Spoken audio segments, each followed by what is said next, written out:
Hello students, welcome back with a new video. आज हमारे पास एक नया वीडियो आप लोगों के लिए।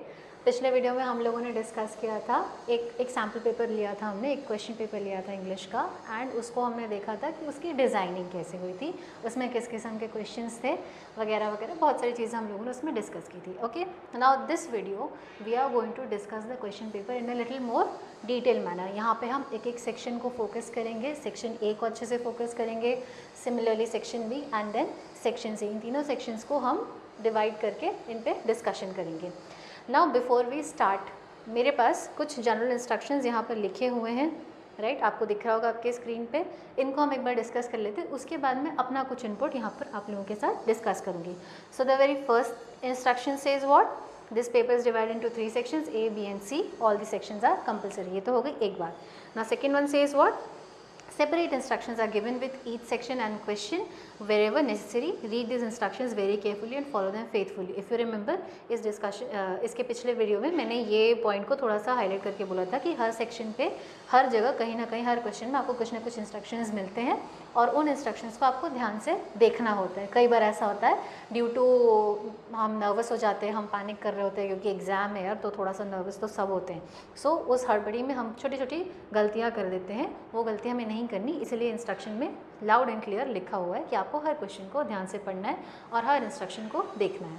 Now third one says what, do not exceed the prescribed word limit while answering the question. ये इसलिए कहा जाता है क्योंकि एक्स्ट्रा लिखेंगे तो आपको एक्स्ट्रा मार्क्स नहीं मिलेंगे, सिर्फ आपका टाइम वेस्ट होगा, इसलिए do not exceed the prescribed word limit. ये तो हो गई ये इंस्ट्रक्शंस। अब मेरा जो इनपुट था जिसकी बात मैंने की थी आप लोगों से, वो ये है कि जब आप क्वेश्चन पेपर लें, इंग्लिश का क्वेश्चन पेपर जब आप सॉल्व करना स्टार्ट करें on the day of your exam, first of all be very calm and be very composed. बिल्कुल घबराने की ज़रूरत नहीं है, कोई बहुत बड़ा रॉकेट साइंस नहीं। English is a very good subject and it's very friendly as well. आप उसको जितना ज़्यादा टाइम देंगे उतना ज़्यादा ही आपसे दोस्ती करेगा। हमेशा अनइम्पॉर्टेंट के बॉक्स में उसको डालकर मत रखिए, because it definitely carries importance. यहाँ पर आपको दिख रहा है, यहाँ पर 80 मार्क्स लिखा हुआ है।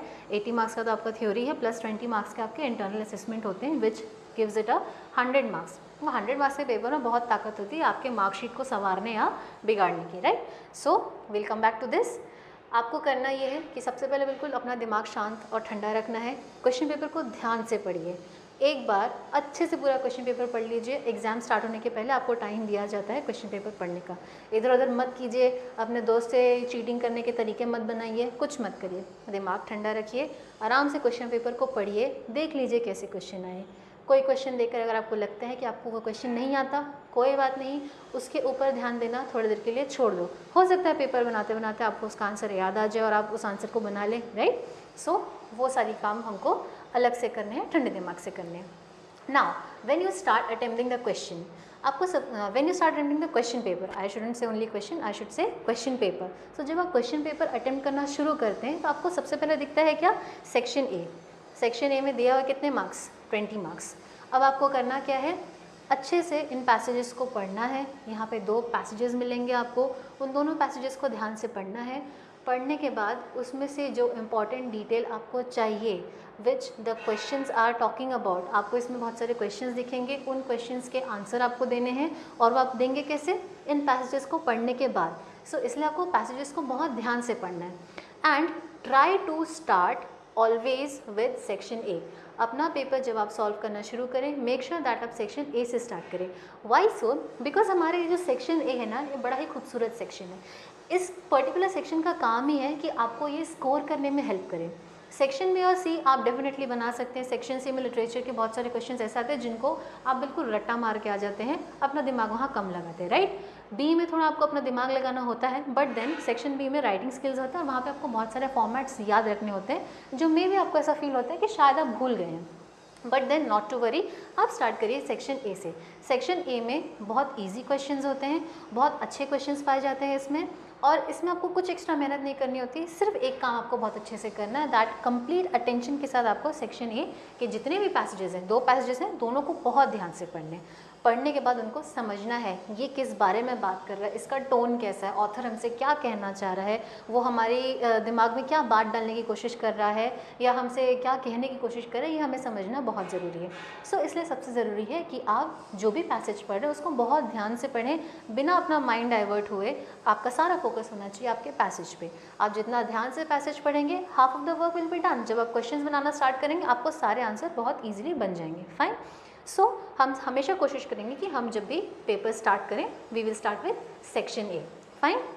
नाउ अब हम यहाँ क्या देख रहे हैं, this particular section carries 20 marks. ठीक है, तो यहाँ पे हमें 2 पैसेजेस मिलते हैं। पहला पैसेज है इट कैरीज 12 मार्क्स। ओके, हम थोड़ा सा आगे बढ़ते हैं without looking into the questions. Now next passage we see it carries 8 marks, so it gives it a total of 20 marks, 12 + 8। अब इन 2 पैसेजेस के अंदर क्वेश्चंस कैसे आते हैं ये हमें देखना है और डिस्कस करना है। But before we move ahead I would suggest you all कि आप थोड़ी देर के लिए वीडियो पॉज करें।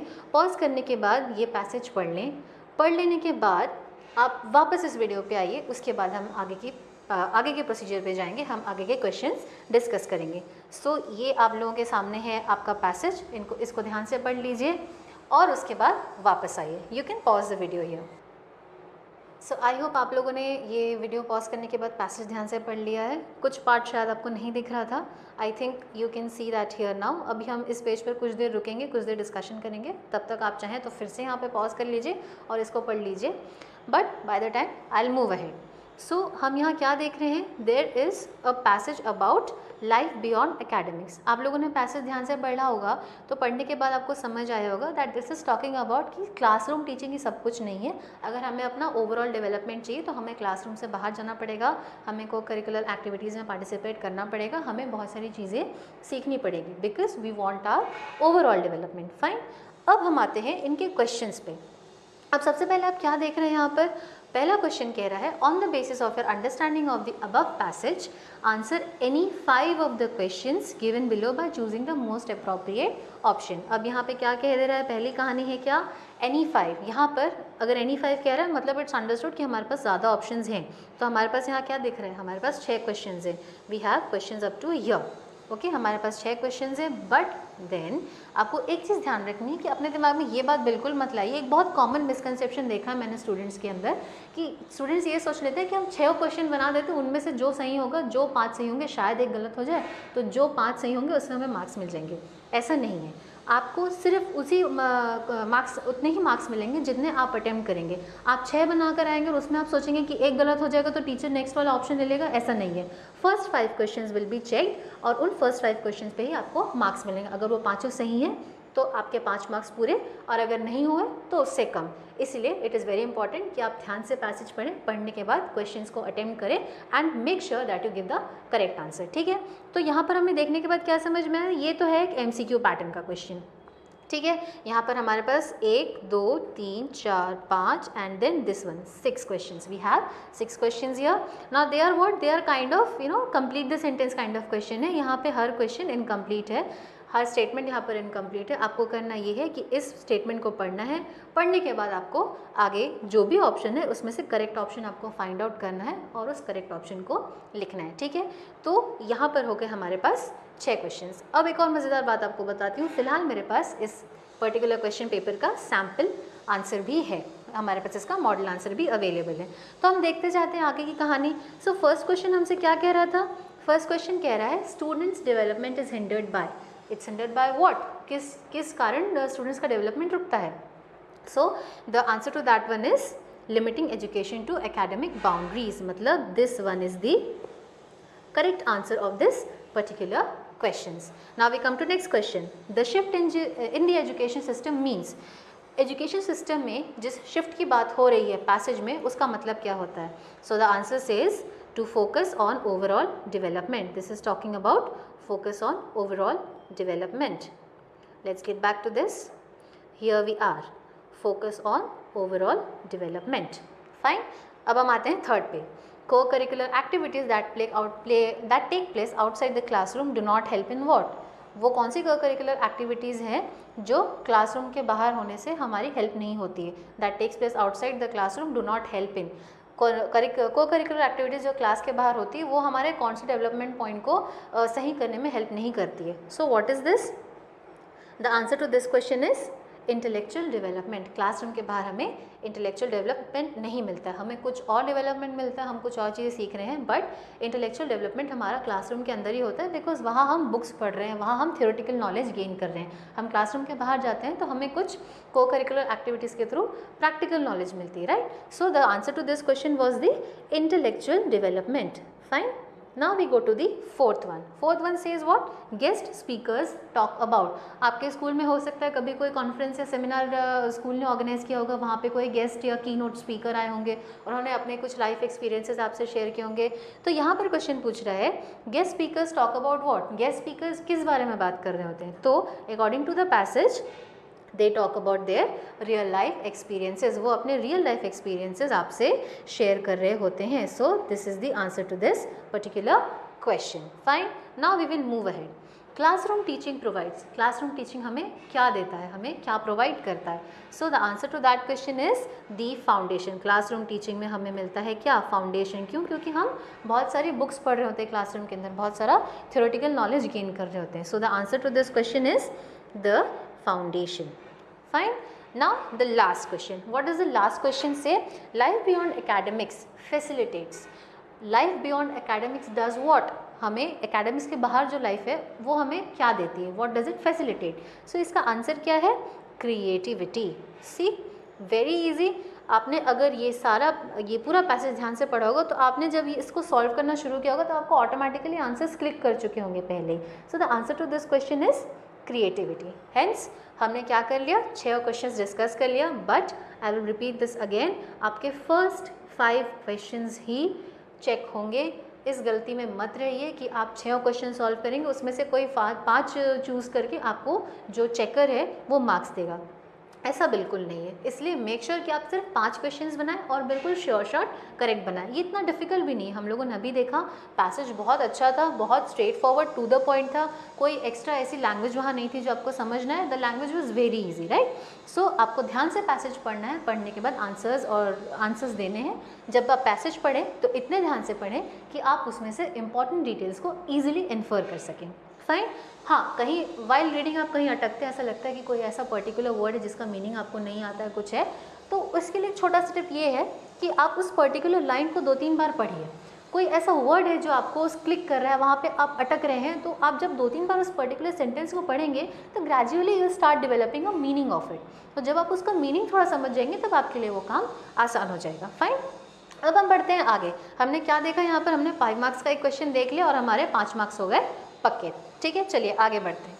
Now the second question says answer the following question briefly. Briefly मतलब छोटे आंसर्स हैं, बड़े आंसर्स नहीं हैं। ठीक है। Now again we see that this particular question carries 5 marks. और इस क्वेश्चन की अच्छी बात यह है कि यहाँ पे कोई ऑप्शन नहीं, आपको बिल्कुल क्लियरली 5 क्वेश्चंस दे दिए गए हैं। उन 5 क्वेश्चंस को आपको एक के बाद एक आंसर करना है। यहाँ पे कोई ऑप्शन वाला सिस्टम नहीं। 5 क्वेश्चंस के लिए 5 मार्क्स अलॉटेड है, 1 marks for each answer. Fine. Now the first question says here, from earlier times what has not been the focus of education? So the answer to this question is being creative and unique. Fine. Now second question, where should students go for aesthetic development? Students को aesthetic development के लिए, understanding के लिए कहाँ जाना चाहिए? Students must step out into the outside world. In order to develop their aesthetic beliefs, they should go outside, they should interact with the outside world. Next is what? What kind of co-curricular activities have become points of focus today? ऐसी कौन सी co-curricular activities है जो आज के समय में लोग पसंद करते हैं? They are the points of focus today. So what are they? They are co-curricular activities that take place outside the classroom but reinforce or supplement classroom curriculum. मतलब आजकल ऐसा curriculum डिज़ाइन किया जाता है जिसमें co-curricular activities, ऐसी co-curricular activities को add किया जाता है जो आपके सब्जेक्ट नॉलेज में भी आपको हेल्प करे। ऐसी किस्म के करिकुलम्स को आजकल पसंद किया जाता है, उन पे फोकस किया जाता है। Fine. Now we move to the fourth question. What does this say? What will give children a better insight into industry? आपने पैसेज पढ़ा होगा जिसमें इंडस्ट्री विजिट की बात की गई है। तो इंडस्ट्री विजिट से क्या होगा? हमें पता चलेगा कि how does an industry work, how does a manufacturing unit work. Fine. So the answer to this question is what? See, just what I was saying, visiting industries will give a better insight into industries. हम personally factories में, industries में visit करेंगे, वहाँ पे काम कैसे चल रहा है, क्या चल रहा है, जब हम वो सब खुद अपने आँखों से देखेंगे तो हमें पता चलेगा कि काम कैसे होता है. We will have a better insight in that. Now we move ahead. हमारे पास अब है last question. Why are soft skills difficult to teach in the classroom? Now, why are the soft skills difficult to teach in the classroom? Because soft skills are developed only through practical exposure. Soft skill क्या होते हैं?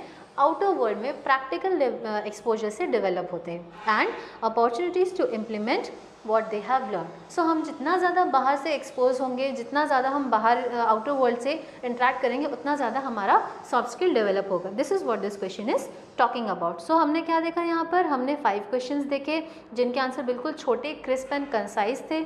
Briefly बोला है, हर answer के लिए 1 marks allotted है, which is clearly understood कि आपको बड़ा आंसर लिखना ही नहीं है. एक सेंटेंस का या 5-6 वर्ड्स का एक सेंटेंस बनाइए और कहानी ख़त्म करिए. यहाँ पे देखिए कोई भी आंसर बहुत बड़ा नहीं है. यहाँ पे आप देख सकते हैं एवरी आंसर इज स्मॉल. कोई भी आंसर बहुत बड़ा नहीं है. 1 और 1.5 लाइन, दैट्स इट. उससे बड़ा कोई भी आंसर नहीं, बिकॉज 1 मार्क्स का है यार, कितना बड़ा लिखोगे? छोटा लिखो, कहानी ख़त्म करो. अब हम आगे बढ़ते हैं. Next question is what? Pick out the words और phrases which are similar in meaning of the to the following. मतलब क्या करना है? Word meaning. Very easy. आजकल तो आप लोगों के लिए इतने अच्छे से हिंट्स भी देते हैं. देखिए यहाँ पे पैरा 1 और पैरा 3 करके हिंट दिया हुआ कि आपको इन वर्ड्स का मीनिंग, इनका सिनोनिम कहाँ मिलेगा. जब हम क्लास 12 में थे हमें ऐसे क्वेश्चन पेपर मिलते भी नहीं थे. हमें पूरा डुबकी लगाना पड़ता था और उसमें से हमको वो समंदर में से सिक्का ढूंढना पड़ता था. सो हमारे समय में ऐसा होता था जब हम 12th में थे. अभी तो फ्यू ईयर्स में बहुत सारा स्टूडेंट्स के लिए चीज़ों को ईजी किया गया है and this is one of those. आपको क्या करना है? आपको वर्ड मीनिंग बनाना है. यहाँ पे 2 क्वेश्चंस है. This question carries how many marks? 2 marks. अब हम जाते हैं यहाँ पर, तो हमारे पास है सिर्फ 2 words, untrue and cooperative effort. हम जाते हैं यहाँ पर और देख रहे हैं क्या? सिर्फ 2 छोटे छोटे वर्ड्स हैं. First is hoax and second is coordination.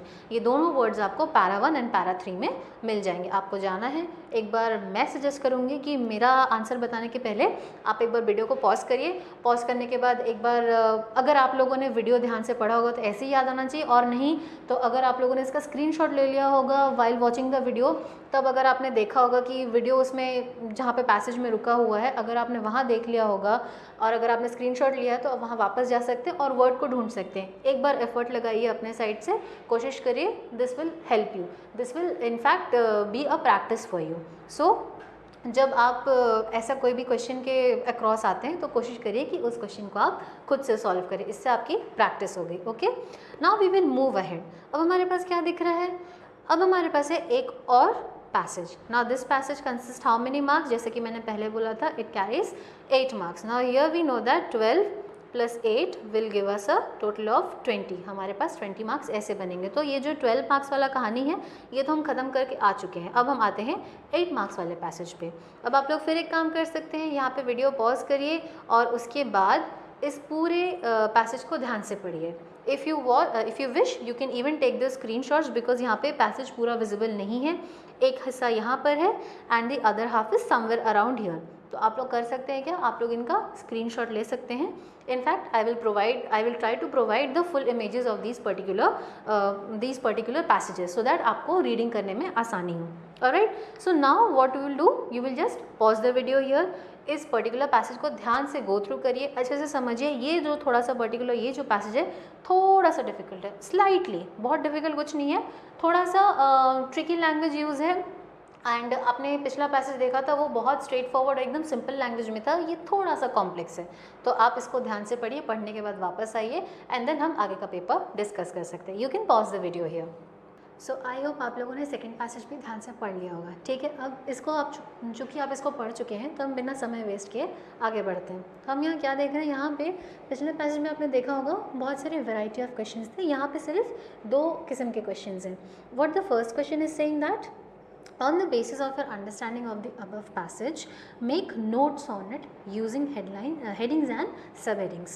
use recognizable abbreviations wherever necessary, minimum 4, and the format you consider suitable, also supply an appropriate title to it. सो हमें यहाँ पे क्या करना है, हमें करना है नोट मेकिंग. फाइन, आप लोगों को नोट मेकिंग के बारे में पता होगा, नहीं पता है तो फर्दर हम और वीडियोस लेकर आएंगे जहाँ पर हम ये सारे टॉपिक्स इंडिविजुअली कवर करेंगे. सो अब हमारे पास चूँकि मॉडल आंसर अवेलेबल है तो हम क्या करेंगे, इस मॉडल आंसर पे जाएंगे. यहाँ पे हमें दिख रहा है क्या, नोट मेकिंग. ठीक है, यहाँ पर दिख रहा है आपको नोट मेकिंग. अब सबसे पहले यहाँ पे डिस्ट्रीब्यूशन ऑफ मार्क्स दिया हुआ है. सो डिस्ट्रीब्यूशन ऑफ मार्क्स कैसे हुआ ये आपको जानना ज़रूरी है, क्योंकि आप किसी भी पॉइंट को स्किप नहीं कर सकते. आपको पता होना चाहिए कि फॉर्मेट में कितने मार्क्स होते हैं and according to that format you are getting marks. तो इसलिए आपको पता होना चाहिए. So the first thing is, हम जब टाइटल लिखेंगे, पैसेज में एक टाइटल दिया हुआ है but you can not take that same title, you have to think creatively और एक दूसरा पैसेज के एक दूसरा टॉपिक आपको, एक दूसरा टाइटल आपको लाना है नोट मेकिंग के लिए. तो टाइटल लिखने के लिए आपको मिलेंगे 1 marks. I just made a small mistake. You will get 1 marks for writing the title. Now next is you will write abbreviations. Abbreviations पता होगा आपको abbreviations कैसे होते हैं. They are the short form of long words. ठीक है. अब सबसे इम्पॉर्टेंट बात, while using abbreviation is आपको बहुत केयरफुल रहना पड़ता है. आप किसी भी वर्ड को उठाकर abbreviate नहीं कर सकते, क्योंकि abbreviations are one such thing जो ऐसे होने चाहिए which are wide known, which are accepted. आप किसी भी वर्ड को उठा के शॉर्ट फॉर्म लिख के ये नहीं कह सकते कि this is the abbreviation of any certain word. ठीक है. अपार्ट फ्रॉम दैट यहाँ पर वैसे लिखा हुआ विद और without key, but then if you ask me I would suggest that should always make a key box. हमेशा आपको अपने एब्रीविएशंस का की प्रोवाइड करना चाहिए. दिस इज़ व्हाट एक आपको आपके नोट मेकिंग के बाद भले क्वेश्चन पेपर में दिया हुआ है कि आप चाहे तो बनाए की बॉक्स या चाहे तो ना भी बनाए, but then if you want your answer to leave a good impression over the checker, आपको ये कुछ छोटी छोटी चीज़ें जो फॉलो कर लेनी चाहिए. ठीक है. तो आपको क्या करना है, एब्रीविएशंस के बाद की बॉक्स बनाना है. एनी 4, बहुत सारे एब्रीविएशंस यूज़ करना अवॉइड करिए. मिनिमम 4 बोल रहा है, 1-2 ऊपर नीचे चलता है, बट बहुत सारे मत कीजिए, बिकॉज कई बार क्या होता है अगर वो गलत हो गया तो that is going to be a loss point for you. So again हमको एब्रीविएशंस लिखने के कितने मार्क्स मिलेंगे, 1 marks. Now we come to the content. Now content should carry minimum 4 headings and sub headings. Okay, with proper indentation and notes. 4 heading और 4 sub headings मांग रहा है, plus it should have proper indentation, मतलब margin से start होगा, कैसा spacing रहेगा, क्या रहेगा. It should have a proper indentation and सारा कुछ एकदम एक साथ स्टिक किया हुआ नहीं होना चाहिए. It should look very neat and clean. English में सबसे ज़्यादा ध्यान रखने की ज़रूरत होती है, not only English, I would say every language subject. You should make sure that आप जो भी लिख रहे हैं that should be very neat and clean. अगर आप बहुत ज़्यादा क्लम्सी वे में लिखेंगे तो क्या होता है, आप वहाँ पे मार्क्स लूज़ करने के अपने चांसेस बढ़ा देते हैं, बिकॉज लैंग्वेज सब्जेक्ट्स में आपकी ख़राब हैंड राइटिंग के भी आपको मार्क्स डिडक्ट किए जाते हैं. सो इसलिए आपको ध्यान रखना है कि आपको क्लियर वर्ड्स में, क्लियर हैंड राइटिंग में अपना आंसर लिखना है. फाइन. सो हमें क्या करना है, यहाँ पर कितने मार्क्स हमको मिल जाएंगे इसके, हमें मिल जाएंगे 2 मार्क्स फिर से. So this makes it a total of how many marks, it makes it a total of 4 marks. ठीक है. यहाँ पर हमें क्या करना है, ये नोट मेकिंग करने के बाद हमें नोट मेकिंग अच्छे से करनी है, और नोट मेकिंग करने के बाद हमें मिलेंगे कितने मार्क्स, 4 मार्क्स. ठीक है. Now we will move further. अब यहाँ देख रहे हैं हम क्या, कुछ सजेस्टेड पॉइंट. यहाँ पे एक सैम्पल दिया हुआ है नोट मेकिंग का, इसको आप ध्यान से देख लीजिए. बहुत अच्छा है, इन लोगों ने बहुत अच्छे से सारा क्वेश्चन पेपर डिस्कस कर दिया है. You would be very benefited with this. तो हम देख लेते हैं. सबसे पहले देखिए यहाँ पर एक टाइटल दिख रहा है. Title is saying artificial intelligence not a threat. ये हो गया एक टाइटल. पैसेज का टाइटल क्या था, बैलेंसिंग द, वापस चले जाते हैं हम, ये देखिए बैलेंसिंग द स्केल्स, ये था पैसेज का टाइटल. अब जब आते हैं नोट मेकिंग पे तो हमें यहाँ पर एक अलग पैसेज का एक अलग टाइटल दिख रहा है नोट मेकिंग का. फाइन. अब उसके बाद हमारे पास ये पूरा आंसर बहुत डिटेल वे में लिखा हुआ है, इंक्लूडिंग द की. यहाँ पे कीज़ भी लिखे हुए हैं. ये सारा चीज़ आता है नोट मेकिंग के अंदर. ये कुछ ऐसे छोटे छोटे टॉपिक्स हैं जो फर्दर और मैं वीडियोस लेकर आऊँगी आप सबके लिए, जहाँ पे हम हर टॉपिक को सेपरेट टाइम देंगे और उसको हम सब साथ में मिलकर अच्छे से क्लियरली समझेंगे. फाइन. तो ये तो हो गए हमारी नोट मेकिंग की बात. अब हमारा नोट मेकिंग यहाँ ख़त्म होने के बाद हमें क्या दिखता है, हमारे पास है एक क्वेश्चन और. हमने क्वेश्चन 1 बना लिया. अब हम आते हैं सेकंड पे, which is right a summary of the passage in about 80 words. हमारा पूरा जो पैसेज था वो कितने मार्क्स का था, कितने वर्ड्स का था, 484 वर्ड्स. अब हम जब देख रहे हैं समरी में, तो समरी हमें कितने वर्ड्स की लिखनी है, it should be of only 80 words. उससे ऊपर नीचे मत करिए. पहले इंस्ट्रक्शन में बोल भी चुका है कि आप ज़बरदस्ती एक्स्ट्रा लिखेंगे तो आपको मार्क्स तो मिलेंगे नहीं, उल्टे आपका टाइम भी वेस्ट होगा. So it would be better that you stick to the word limit. Okay. Now we will see here the summary. Summary बहुत ही छोटा सा क्रिस्प एंड कंसाइज है, बिल्कुल 80 वर्ड्स के अंदर ख़त्म कर दिया है पूरा कहानी। सी समरी राइटिंग की खूबसूरती यही होती है कि आपको पैसेज को ध्यान से पढ़ना है, ध्यान से पढ़ने के बाद पैसेज का जो सेंट्रल आइडिया है उसको अपनी समरी में लिखना है। सेंट्रल आइडिया से जुड़े हुए जितने और इम्पॉर्टेंट चीज़ें होती हैं, जुड़े इतने इम्पॉर्टेंट टर्म्स और इम्पॉर्टेंट स्टेटमेंट्स होते हैं, उन सबको एक साथ आपको इस तरीके से लिखना है कि जब सामने वाले को समरी पढ़ने को दिया जाए तो समरी पढ़ने के बाद उसको क्लियर आइडिया हो जाए what was the passage about. The same thing is happened here. हमने आर्टिफिशियल इंटेलिजेंस के बारे में एक पैसेज पढ़ने के बाद हमने ये समरी बनाई एंड समरी देखकर हमें क्लियर समझ में आ जा रहा है that this particular summary contains all the necessary details which the passage was talking about. So इन सब चीज़ों के लिए आपको चाहिए क्या, बहुत सारी प्रैक्टिस। ये सब हो जाने के बाद हम देखेंगे क्या, हमें मिल जाएंगे 4 मार्क्स और। सो हमने देखा था क्या, 12 + 8 it will give us 20 marks. तो ये एक पैसेज 1 होगा आपका 12 मार्क्स का, पैसेज 2 होगा आपका 8 मार्क्स का, दोनों का टोटल मिलाकर होगा 20। और आप अपने रीडिंग सेक्शन में बहुत ईजिली और बहुत अच्छे से 20 मार्क्स फेच कर सकते हैं। बस आपको करना ये है कि आपको हर थोड़े थोड़े समय में अपने आप को रीडिंग कम्प्रहेंशन करने के लिए टाइम देना है। It needs a lot of practice. आपको चाहिए कि आप हर थोड़े समय में एक अच्छा पैसेज रीड करें, रीड करके उसको समझें, समझने के बाद उसके साथ जो क्वेश्चंस दिए हुए हैं उन क्वेश्चंस को ध्यान से पढ़ें, समझें कि क्वेश्चन क्या पूछ रहा है। Apart from that you can do one more thing, आप अपने आप को टाइम लिमिट दीजिए कि आपको 10 मिनट के अंदर एक पैसेज पढ़ के ख़त्म करना है। पढ़ के ख़त्म करने सेंस पढ़ लेने के बाद उसको सॉल्व भी कर लेना जितना हो सके, अगर नहीं तो 15 मिनट दीजिए, बट जितना ज़्यादा जल्दी करेंगे उतना अच्छा है। बिकॉज हमारे पास एग्जाम के दिन में सिर्फ 3 आवर्स होते हैं, राइट। सो हमें क्या चाहिए, हमें सारा क्वेश्चन पेपर अटेम्प्ट करना है। आगे और कुछ लेंथी क्वेश्चंस आएंगे जिनके लिए हमें टाइम बचा कर रखना है। सो आप प्रैक्टिस इस तरीके से करिए कि आप जब भी कोई क्वेश्चन लेकर बैठे अपने आप को टाइम लिमिट दीजिए। उस टाइम लिमिट के अंदर आपको बहुत क्विकली इस पैसेज को पढ़ना है विद कंप्लीट अटेंटिवनेस।